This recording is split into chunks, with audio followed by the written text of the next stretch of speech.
You post a video and the views start climbing. Your suggested impressions grow, and it finally feels like YouTube is pushing your channel. Then you upload the next video, and it flatlines. You didn't do anything wrong. When your videos started performing well, YouTube expanded your distribution to a cold audience, people who had never heard of you. But when those new viewers didn't click or didn't stick around, the video failed its algorithmic audition. Take a look at this graph.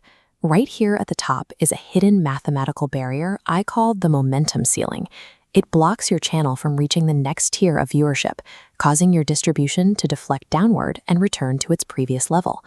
By diagnosing the exact metrics behind this failure, you can execute a specific protocol to improve your odds of breaking through this ceiling and sustaining your channel's reach.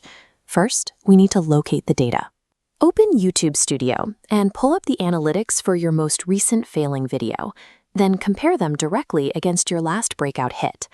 Look at suggested videos on this chart. A severe drop in suggested impressions between videos signals YouTube pulled back distribution. Now, compare click-through rates. Look for a huge gap, like a 9% browse CTR next to a 2% suggested CTR. That gap tells us exactly what happened. The browse metric shows that your loyal subscribers clicked.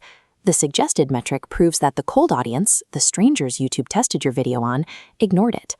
The final sign of a failed test is a video that achieves a high overall view count but yields almost no increase in total channel subscribers. If your views spike without a corresponding rise in subscribers or cold audience clicks, YouTube likely granted you a temporary boost rather than a lasting increase in reach. To survive the next test, you have to change how you package your uploads. For your next video, the title must be stripped of all inside jokes, ongoing channel narratives, or context that requires the viewer to already know who you are.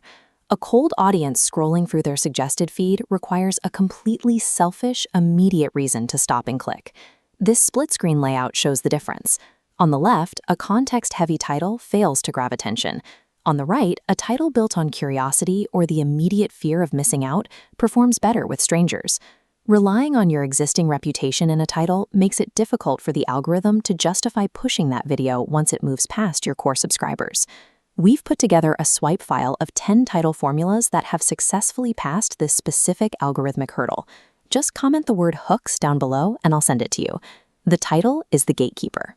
If it doesn't provoke an instant reaction from a stranger, the algorithm is likely to end its test, regardless of how good the actual video content is. Once you upload, watch this stopwatch. You need to monitor your new video's analytics during the opening hours to catch any drop in distribution. Watch this readout. If your suggested click-through rate dips below 3%, YouTube's data suggests the cold audience isn't responding. The moment you hit that danger zone, consider an immediate swap to one of your pre-written alternate titles. Don't wait for the metric to recover on its own.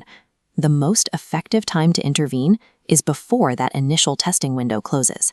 Swapping the title is a direct way to reset the audience's first impression, which can signal the algorithm to continue the test instead of cutting distribution. Passing one algorithm test is a good start, but you also need to demonstrate predictability to maintain that new momentum. This timeline shows the 60-day rule. Following a breakout video, adhere to a consistent posting schedule for 2 months. If you go silent, the system registers the success as a fluke, causing your momentum to settle back to zero. Relentless consistency is the mechanism that converts a temporary spike in views into a more stable, higher baseline for your future uploads. Step 1. Spot the momentum ceiling in your analytics. Step 2. Switch to cold audience titles. Step 3. Execute the 24-hour pivot. And Step 4. Build on that growth with 60 days of consistency. YouTube limits distribution on content that strangers ignore. This system is designed to prevent that scenario, making your content more accessible to new viewers. You now know how to survive the algorithm's test, but you still need to understand the mechanics of how YouTube calculates the size of that initial cold audience in the first place. Click the video on your screen to discover how YouTube determines the mathematical size of your channel's test group. I'll see you there.